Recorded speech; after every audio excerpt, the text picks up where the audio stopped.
রবিবার দুপুরে হঠাৎ করে ঠিক হলো বড়বাজার যাব। রবিবার তো প্রায় দোকানই বন্ধ থাকে, কিন্তু আমরা যেটাতে যাব সেটা খোলা থাকায় আমরা বেরিয়ে পড়লাম। আমি আর খেয়া আমরা দুজনেই গেছিলাম।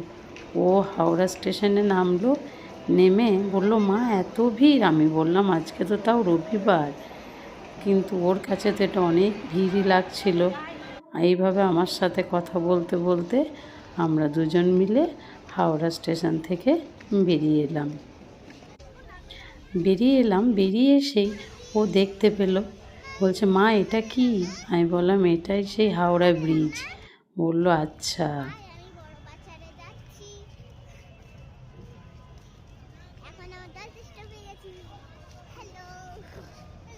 আমরা এরপর ধর্মতলার বাসে চাপলাম, কারণ আমরা যে দোকানটা যাব সেটা ধর্মতলার বাসে চেপে গেলেই কাছে হবে। আমরা নামবো ত্রিপলপট্টি।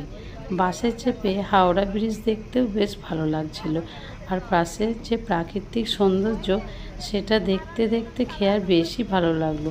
আমাকে কোনো জ্বালাতনও করেনি, আর বাসটা সেদিন একটু ফাঁকাই ছিল, কিন্তু রাস্তাতে তো একটুকু জ্যাম ছিল, তাই বেশ কিছুটা সময়ই লেগে গেছিলো আমাদের ব্রিজটা পার হতে।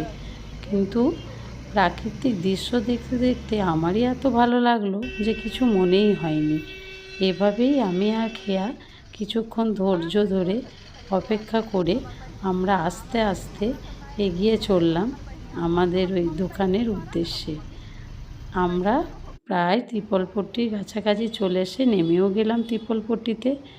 ওখানে নেমে আজকে একটু ফাঁকা ফাঁকাই লাগছিল, কারণ রবিবার তো প্রায় সব দোকানই বন্ধ ছিল। তারপরে খেয়া আর আমরা চলে গেলাম সেই কাপড়ের দোকানে। অনেক কাপড়, এই দেখুন। Tata, bye bye.